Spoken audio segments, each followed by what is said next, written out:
Hello and welcome to episode 262 of the Small and Supercharged podcast with Ria Freeman.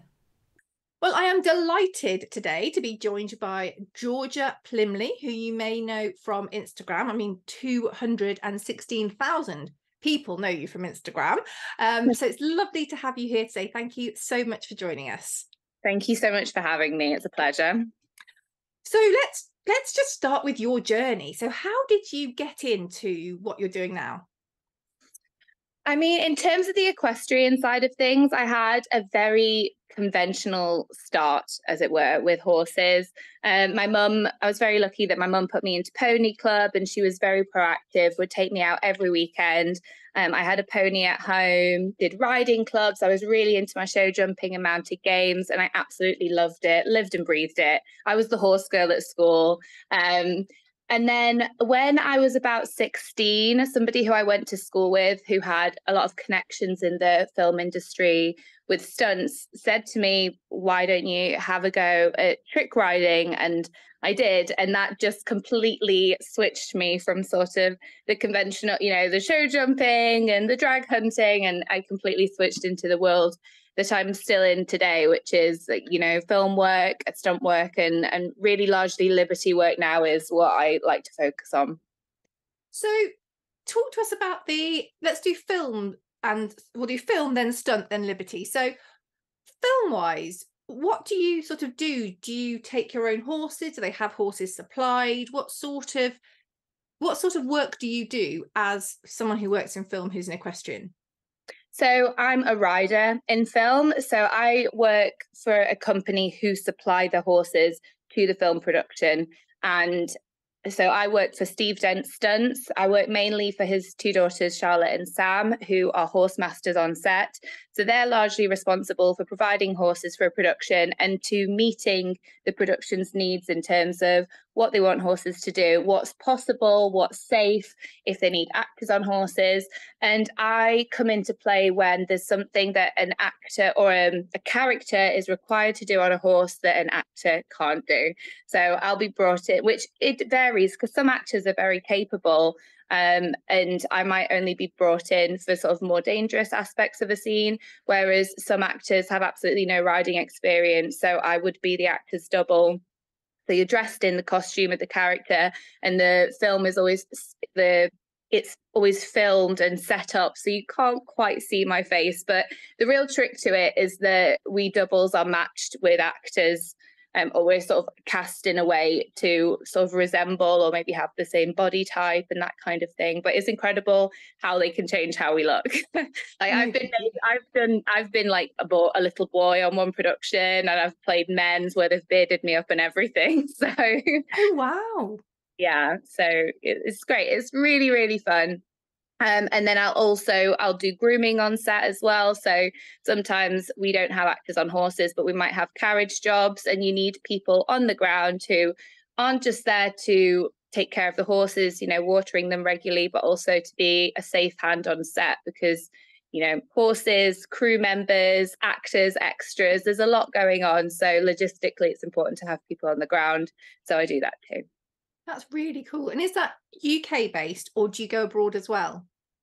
I work the Steve Dent Stunts as a company. They're based in Rickmansworth in London, so a lot of the work we get is in the UK. But often film productions, they will want to go abroad for certain things. So very recently, I've been in South Africa. I can't talk too much about that at the moment. But yeah, it's really fun. It's a really nice job because there is that variety, and you never know what's going to happen next.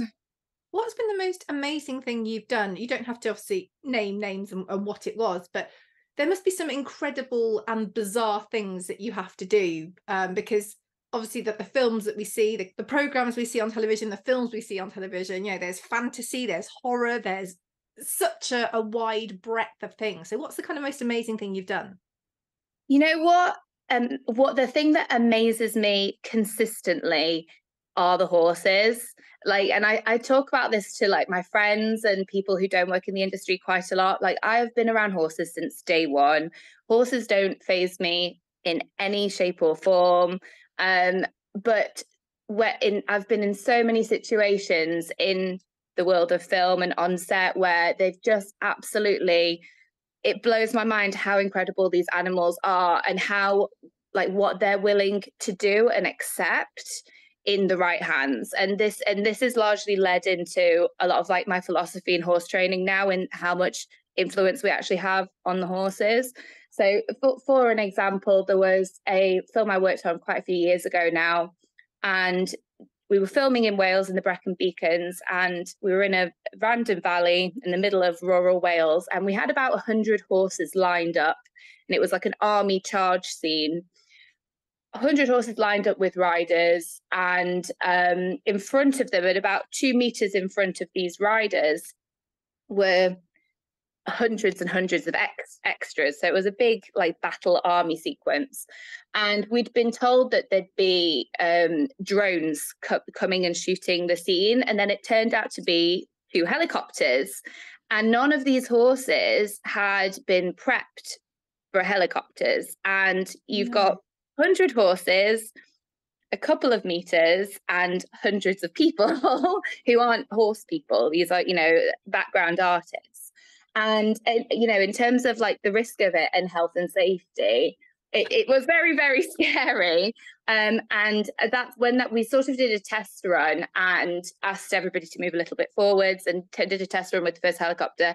Not one of the 100 horses moved a muscle. It was, oh, wow. It was incredible. It was just so incredible. And that was quite early days for me in terms of filming, but it was seeing the professionalism of all the riders, and how all the riders, all the people handling the horses had so much, they didn't almost have any doubt that it couldn't be done. It was like, this is going to happen. The horses will be fine. And I couldn't believe how, because that was the attitude by the people handling the horses, that's what happened. And that sort of, I've seen that again and again and again in so many situations in film where horses are asked to do something, and you know, if they trust you as a rider or a handler, it's a really beautiful thing to see, because they really do trust us, and then are willing to sort of do all sorts of things. So, but yes, in terms of the bizarre, I mean, there's been all sorts. We have horses dressed as different animals. We have like created to be fantasy animals. We've been painting horses recently for one job that was exciting. They've been completely painted into a different color. Again, I'm not allowed to say too much because these are no.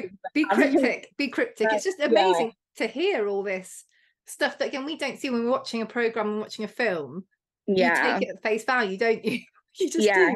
Yes, you do. But also, I think it's quite a small internal world, the film industry. A lot of people who've been in it have actually grown up in it, and there's lots of like generations through film.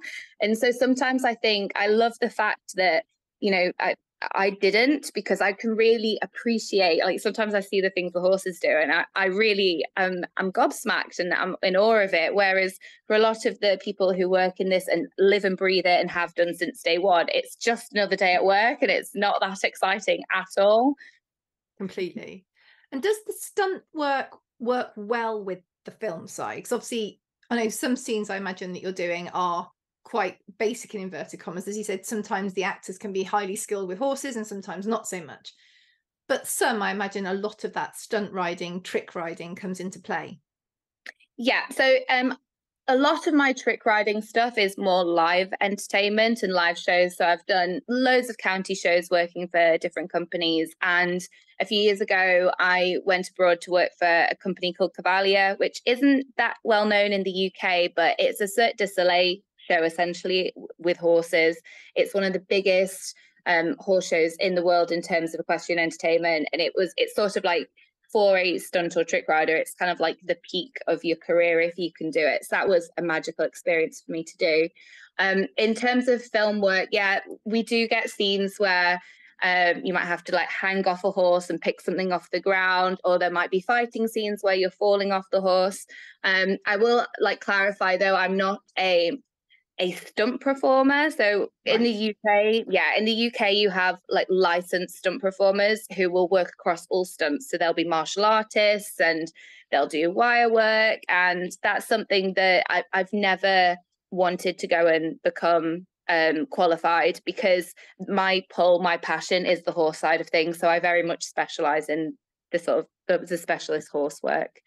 As a woman, I have to say though, and it is starting to change now, but I will say there is a lot more work for males in the industry than women, just because inherently the stuff that's going on in the films, if you think about period dramas, how many times you'll see male characters on horses, battle sequences, fight sequences. You very rarely see females in those kind of roles. And if you do, they're kind of one-off iconic characters, you know, the sort of Xena warrior princess vibe, as it were. And that's something that I would love. I wish there was a lot more equestrian stunt work for women going, but when it does come, it's a lot of fun. I think there's a thing across film generally, isn't there, that there are very few leading female, I know it's got better, but there are very few kind of leading female roles in films, or if they are supported by a man, a lot of it is male led, isn't it?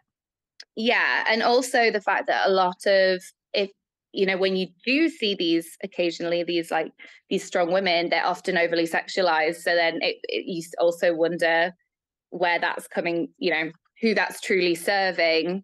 But it is something, I mean, just in the 10 years I've been in the film industry, it has changed dramatically. And I have no doubt in the next 10 years, we'll see a lot of change. Certainly in the last 12 months, there's been a lot in terms of like actual practice, like workplace practice. There's been a lot of changes. How, you know, women are treated on set, attitudes towards women, and like interrelationships between crew, and hopefully we'll see that filtered through creatively to the, you know, to what we're seeing on screen as well. Yeah, that makes perfect sense.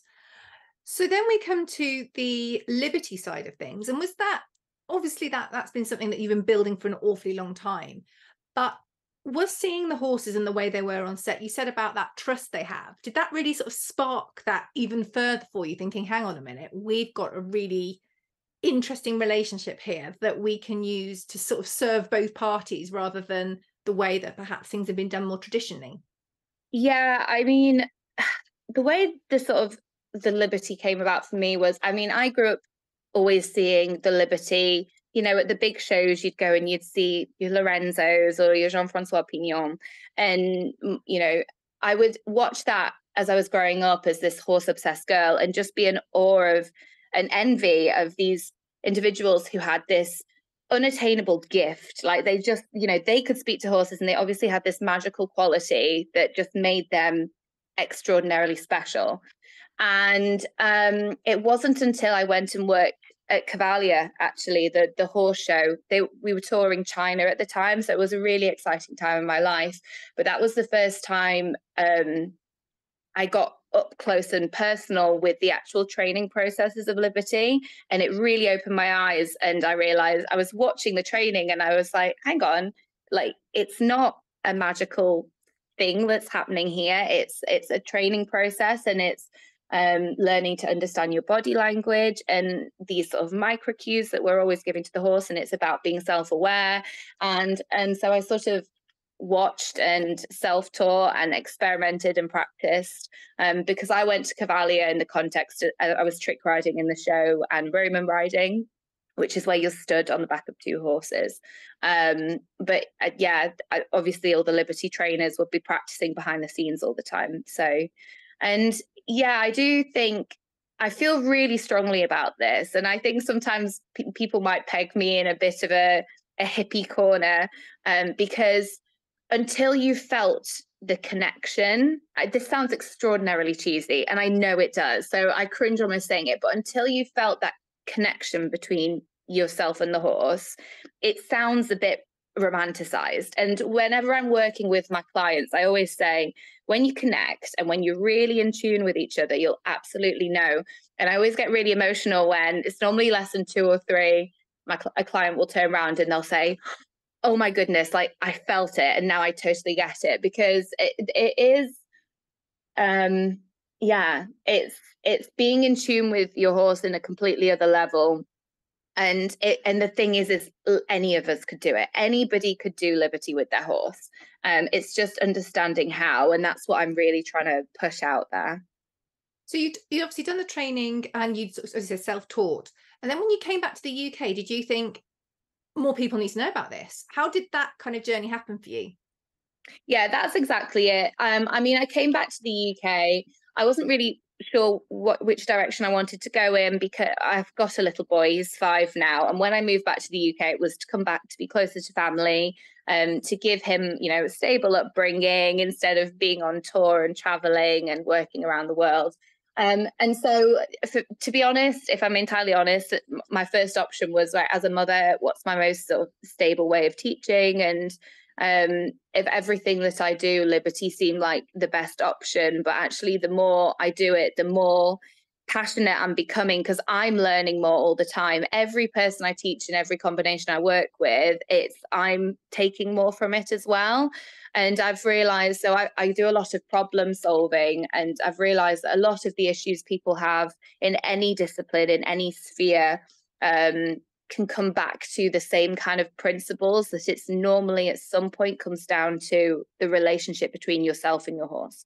And you see this, for example, when if somebody is having an issue with their horse, but they put their trainer on it and they say, well, the horse is fine for the trainer, but not okay for me.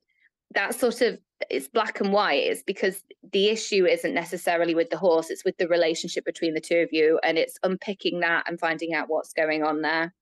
And yes, also as I'm getting, I'm in my 30s now, and I can't do the stunt riding forever. It is a bit of a career, like a ballet dancer or an athlete. There is like a time limit on it.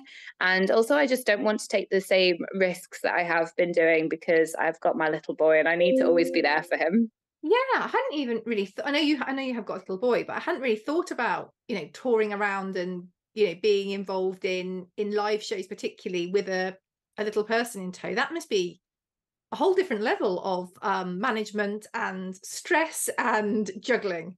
Some people love it. I mean, some people live that life, but it's not for me. It's not for me, and it's not what I wanted for Will either. But I mean, I do the odd live show now, and so I just get to enjoy it, and it's more of a novelty than a way of making money for me now. No, that makes sense. So you said something quite interesting then. You said about, I think sometimes we put liberty in a very different box to any form of normal, in inverted commas. I'm using inverted commas, but you can't see this because it's a podcast.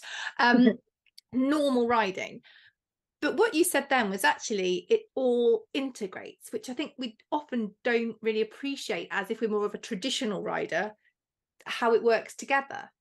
This is exactly it. And this is the wall I come up against all the time as a horse trainer, is I get put in the bag of like natural horsemanship, and that in itself is its own department and its own category. And like you say, it goes there, and then you have your show jumpers and your dressage riders, and whereas like for me, it's just the foundation of how I train any horse. Like any horse that comes to me for backing or breaking, which is meant to go on to any discipline, I do all the same foundational exercises, all the same groundwork, and it's what makes the real difference.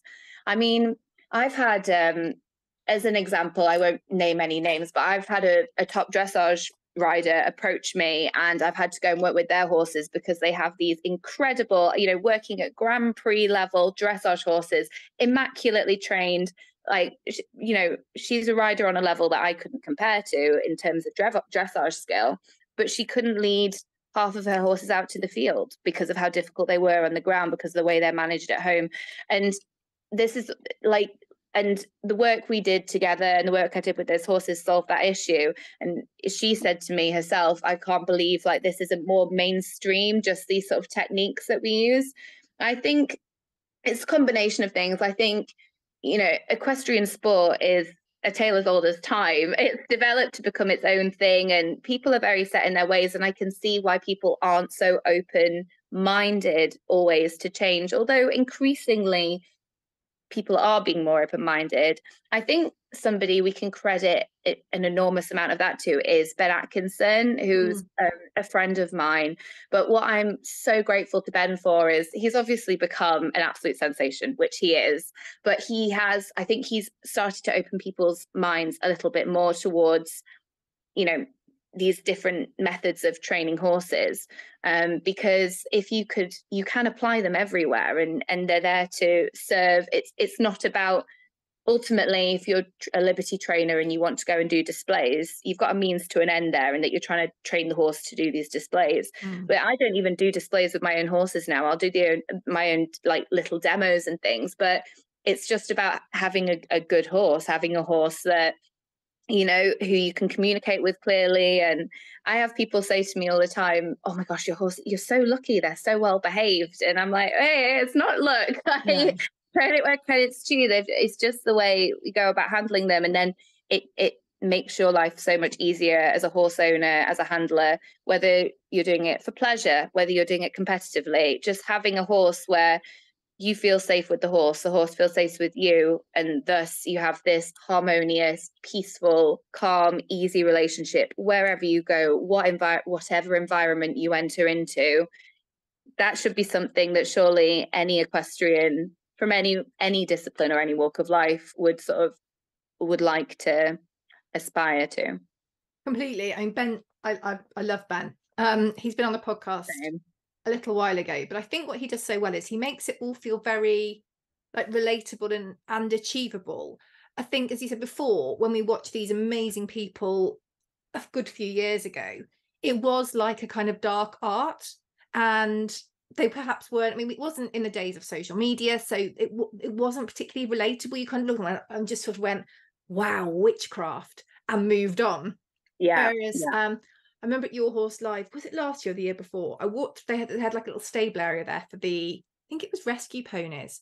And I walked through and there was this massive crowd of people at the end. And I thought, what is going on? And I looked up and there was a horse stood there without a bridle on. And I thought, that's not ideal. But Ben was sat on the top of it. Yeah. I think it may have been Malik, I'm not sure. But I was like, oh, okay. He was cool as a cucumber. People were asking him questions, patting the horse, and it just makes it feel within grasp somehow, doesn't it? Yeah. Which I think is so important for anything we're trying to do, especially if you're teaching a new thing. If you're saying to people, no, you can do it. In some way, you can achieve a part of this. It allows people to connect to it on a, rather than just an admiration, it is an inspiration, isn't it? Yeah, that's it. And like you say, it's nice that he's inspiring people to try it and giving them the encouragement that it is accessible, because it really, really is. And you've hit the nail on the head that people perceive it to be this big, dark art. I mean, almost every single first lesson I have with anybody, I think they think I'm going to get them galloping the horse around and rearing up because they have all these expectations. And I'm always saying, no, we're going to get the horse to walk from A to B and walk and stop with you. And that's probably all we're going to do for the first few sessions. But like, this is the thing, is can you get your horse to walk with you, stop with you, turn with you, move with you? That's the foundation of everything right there, that without a rope, because you've got other tools available to you in terms of communication. You've got your voice, you've got your body language. You can use a stick, but we don't use a stick as like the first means in Liberty. But the point is horses are so sensitive. I mean, it's the cliche, isn't it? They can feel like a tiny fly landing on their back. So they can notice when your shoulder comes back a bit, or when you lean forward, or they can hear that little, that's all they need. That's all they need once they learn to understand what you're asking when. You really can break things, but things need to be broken down. And also it is a process, it takes time. And I think sometimes that's a big part of the Liberty as well, is like it's you have to learn all these subtleties, and you have to learn to feel. So it's a lot to do to become really good at it, but anybody can if they really want to. And I guess it's a bit of a continuation. If you're sat on a horse and you're really worried about what's about to happen, the horse will probably start to then get really, really anxious, and then you get more anxious, and then the horse gets more anxious, and before you know it, you've got a massive problem on your hands because everyone's panicking that everyone else is panicking. And that can be just these, it's not someone necessarily they're hauling in their reins and sort of shaking, but it is like an increase in heartbeat, isn't it, or a slight tension, and the horse goes, oh, hang on, what are we panicking about? So they are incredibly sensitive animals. And I guess you're saying about the foundation as well, it's a bit like when you drive a car, isn't it? You can sort of sit there in your first lesson and you're turning it off and you're working out how the gears work. But actually, if you don't understand that, even if you don't move the car, you can't be going on a motorway or trying to do a 3-point turn because you don't know how the fundamentals aren't there. That's it. It's the absolute basics. And again, you've hit the nail on the head that they really feel everything. Like I'm a very open woman, so I'm sorry if this makes people listening uncomfortable. I'm going to say it anyway. Like I have some horses that when I'm on my period, having my menstrual cycle, like I can't work at liberty because I will get different responses from them, and there'll be tension. Yeah, 100%. Like it sounds really out there and it sounds really cheesy, but I believe these horses feel so much more than we're aware of yet. And actually there are studies being done in these areas because there's a lot more interest now, like scientifically, in like the psychology of how horses learn, how horses think, and how horses feel. And I'm really looking forward to seeing the outcomes of those studies because I think they're going to answer for a lot of these things. I hadn't even thought of that side of things. I mean, do you think that a lot of the liberty work you do should be integrated into more mainstream for various reasons, but actually from a safety perspective as well? Because a lot of the things that you've talked about, if you and the horse understand each other and the horse connects with you, you said about the dressage rider who couldn't lead their horses to the field safely, but when you did the work with them, they could. Is it actually fundamental from a safety perspective as well as, being able to work at liberty and do amazing things? 100%, 100%. I think if we addressed in the equestrian world, in equestrian sport, if we readdressed or just gave more acknowledgement to the fact that there is a way, or could be a way, of training horses, understanding horses beyond what we currently accept as the mainstream, as the normal, and that actually there could be more, and that there's evidence for that in people like Ben Atkinson, in these great trainers, and we see what they achieve, and we see that, as you say, it's like a dark art, and what's deemed to be in mainstream equestrian sport kind of impossible what these horses are trained to do. But they're not impossible because we're seeing it being done. It's just being cast upon everybody in sort of an unachievable way. Whereas I feel like we should be looking at it like, why isn't every horse person and horse trainer, I'm not saying why aren't they all like Ben Atkinson, but why aren't we all getting results from our horses in any context that are more conducive to a harmonious relationship? Yeah. There seems to be, like I sometimes think there's a bit of like a confidence pandemic in some equestrian sports. You have a lot of people who are lacking confidence in the saddle, for example, who especially if they've suffered traumas and this kind of thing. And then I feel like this perpetuates, then you suddenly get spooky horses and nervous horses. And I feel like the answer lies somewhere in the fact that we have a lot more influence on the horse, and our mindset and mentality has a lot more influence than we imagine.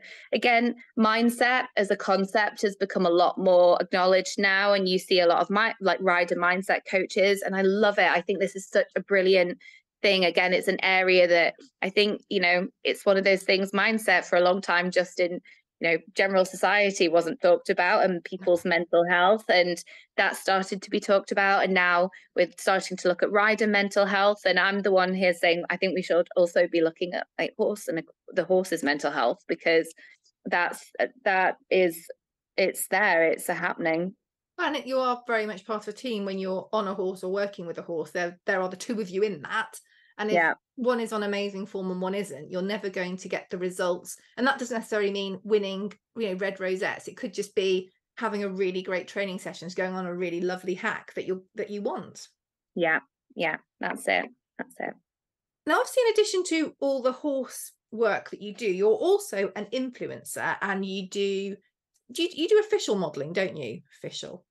I wouldn't call myself a model, but it's an area that's being opened to me now through the social media work. But it's not something I ever really aspired to, or if I'm honest, it's something I've not really had the confidence to with the modeling in the past, and now those doors are being opened, and I'm being encouraged by the right people. I'm just enjoying that process. So can you talk to us a bit about, as you say, that social media world? You are definitely an influencer in lots of different ways. How is that kind of working for you? What's good? What's not so good? What's interesting? If I'm honest, it's still something I find a bit straight. I'm still like sitting with it, the term influencer, and I'm not sort of sure how I'm feeling about it. Because I mean, I've grown that following in just over a year. So it's happened very, very quickly. And it wasn't something that I was hoping for really or reaching for. And it just kind of happened organically, which is really exciting. So in terms of my goals and my ambitions, now that I'll be honest, now that I've started to grow a following, I've definitely got those sort of headlights of I can't really enjoy where I'm at because I just not want to get to the next level. But I think I need to be ambitious in that way to enable myself to grow and not get too comfortable, if that makes sense. I like to keep moving forward. But yeah, like I say, the whole influencer thing is it happened very quickly, and it still feels quite new to me. I'm learning as I go. What is the next level? Because you said about, focusing on getting to the next level. So what does that look like for you? Um, to be honest, at the moment, I'm kind of readdressing what I want to be putting out in terms of my content. I started the social media I started putting out content because I wanted to market my Liberty training, which I mean, at the time, I didn't have a lot of money. And for me, I think I'm such an advocate for social media marketing. And I think it's just such a massive area that still so many businesses don't make enough use of. I'm It's nodding a free. lot. Yeah, it's free to access and you can do as much on it as you want. And it just, all it takes is a bit of creativity and your commitment. So I think I like really enjoy that side of it. But in terms of, yeah, it kind of grew from me putting Liberty training marketing out there to I got a massive reaction to the people just seeing Liberty. I think people really like seeing and celebrating the relationship between the horse and the human. And that's what I like putting out there the most. I've definitely, as the following has gotten bigger, I've had quite a bit of encouragement or a bit of a push to look at more mainstream options, but that's something that's not really, I kind of like my niche. I love that. Like, I like horses. I don't want to be necessarily like a mainstream fashion influencer or go in that direction at all. So I'd like to stay in the equestrian areas. And to be honest, something I'm trying to do at the moment is I'm trying to write a book about Liberty work for equestrians. So I kind of just want to keep pushing my online presence to encourage credibility and just trying to get my name out there online to help with ultimately getting the message out there about liberty and connecting with the horse. So thinking about your journey, are there any highs or lows that particularly stand out for you? I think highs have been, I've had a few reels that have just had an absolutely like insane results. I think the best reel has got like 58.2 million views. Wow. Yeah, like that just completely blew my mind. And I think I'm just really grateful for the fact that people respond to, and obviously they're engaging with the content. In terms of lows, I think something that I'm currently struggling with is this idea of being sexualized and not necessarily appealing to the people who you're trying to put your content out for. Which I'm sure there'll be other like female content creators out there listening who've maybe experienced the same thing. But that is very challenging. Are we talking about how that kind of manifests? Is it kind of comments, DMs, those kind of things? Oh yeah. I think, I mean, I'm good at compartmentalizing it, so it's not something I like think about all the time. But just because you're asking about the lows, I would say that's just like a big negative there. So when you say about the kind of the sexualization of Objectification, maybe. I know exactly what you mean. That's a really difficult one, isn't it? Because obviously who you're talking to, I would imagine thinking about the equestrian demographic are largely female. You're hugely inspirational and sort of teaching things, again, younger females, younger riders. will hopefully want to adopt in what they're doing. And then you've got the other side of it, which is completely different. So that must be quite a tricky kind of dynamic. It is, and it's something I'm still working out how I balance it myself. And it's something I've been looking at how I address the content that I'm putting out. But it's just strange to me because that, like, especially when I first started off, that like that's never been my intention behind the content. So having that kind of reaction to it has been, like you say, it's a dynamic that you have to figure out how to take forward. But at the end of the day, I'm just trying to be myself and just put myself out there on social media. And any person of any walk of life can, they'll either love it or hate it. And that's just me. And I think anybody who is doing the social media game, you've got to have kind of a thick skin for the fact that certain people are going to respond, but also you're going to have people that don't as well. Yeah, no, that makes perfect sense. And again, thinking about your journey as a whole, if people are looking at what you do, looking at other influencers, I know we're still not comfortable with that term, but there's not a better one at the moment, and thinking, I want to do that. And there are loads of people who are thinking, I want to do that. I want to work with brands. I want to have these amazing opportunities. What advice would you give them? So the first thing I would definitely say is actually have the confidence to put yourself out there and do it. Because for a really long time, I was using social media and I was active as a user, but I was lacking in the confidence to really put myself forward on it because I was scared of what other people would think of me. And I was scared of, especially my parents are very old fashioned, God love them. And, my mum's the first to be like, oh, even just putting a selfie up she'll call it vanity. And she's very, very traditional and not open to social media in that sense. So I was wary myself, and it really was just something one day I was like, I actually don't care what anyone thinks. I know I can do well with what I want. I know what I want to do.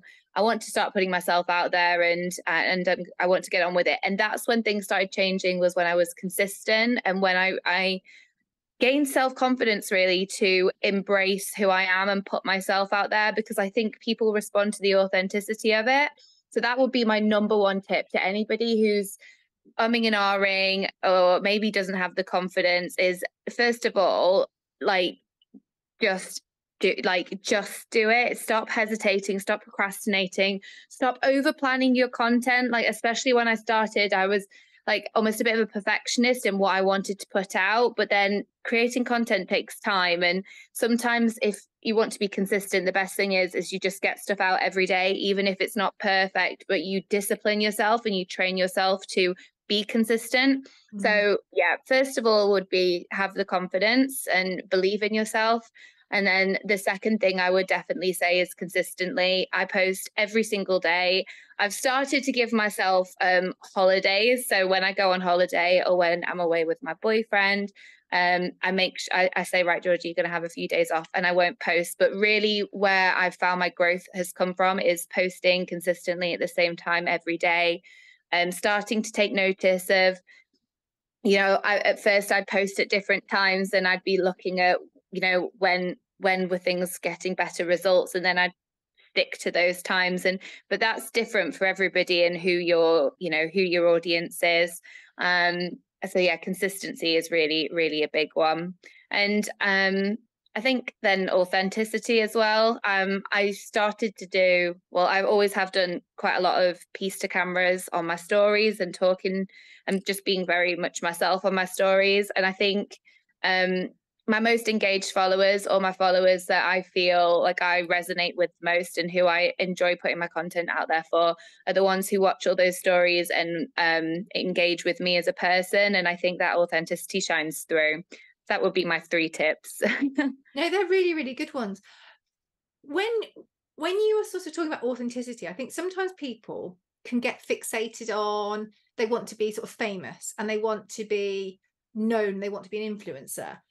But actually, you become famous, you become an influencer through being passionate about what you do, don't you? So it's kind of being authentically you, and I think accepting the outcome rather than being so fixated on the outcome that you perhaps lose yourself along the way. And then when you get there, you're not who you are perceived to be. Do you know what I mean?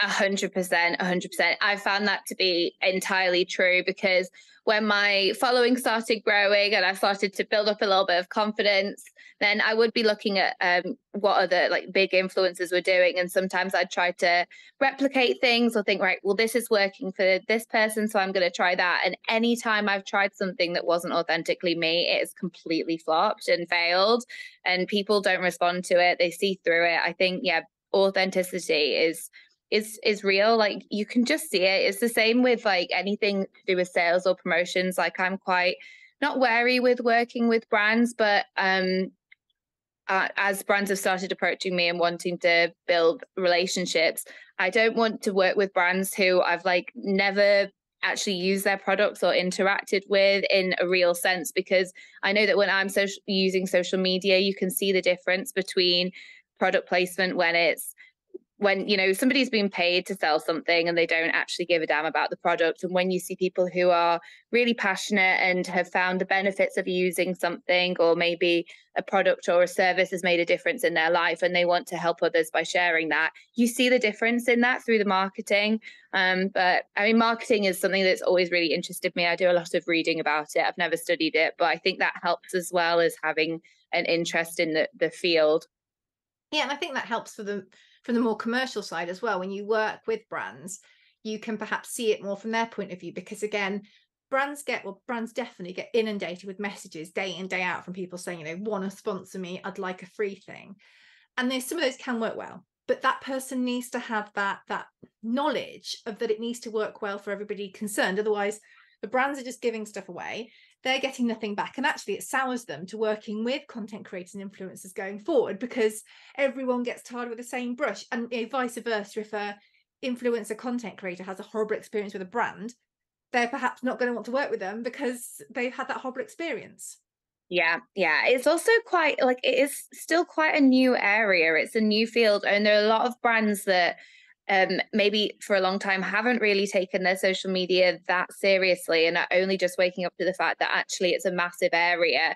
So it's still quite tentative and new, and so I can see why people have their hesitations. I certainly myself have, in the sense that not knowing how to negate these kind of negotiations and not knowing what's normal, because like you say, it's all still quite new, but it's also very exciting. And I think that social media opens a lot of doors for both brands and the public. Oh, completely. It's a new, I say it's a new way of marketing. I mean, in the mainstream, it's been around for a very long time. There's some brilliant examples, but compared to kind of traditional media, in magazines, etc., is quite new, and there's a lot of learning. And I think because the equestrian industry is as it is, we do tend to work a bit slower than mainstream. Lots of niche industries do. So it is a case of we can actually learn a huge amount from the mainstream and how stuff works, and then apply that so it works really well for the equestrian space as well. Yeah, absolutely. And I feel it opens doors for people that maybe haven't, equestrians that maybe haven't had the exposure elsewhere. Suddenly we're seeing that a lot. And there's certainly some incredible influencers that, like amateur riders who are showing their lives, which have really engaged, really resonated with audiences and have done really, really well out of it. And I think there is room always for like new and emerging people. But like I say, it wasn't something that I was particularly aiming for. Like, I wasn't somebody who started out with the intent like I want to be an influencer, and like I've said, I'm still finding that a bit weird. But I found that people just responded to seeing the liberty, and that sort of brings me back full circle to the fact that I feel like people are being a bit more open-minded about the liberty now, and the more I can show that visually and people can start to see it, I'm hoping it will open people's minds to it. Definitely.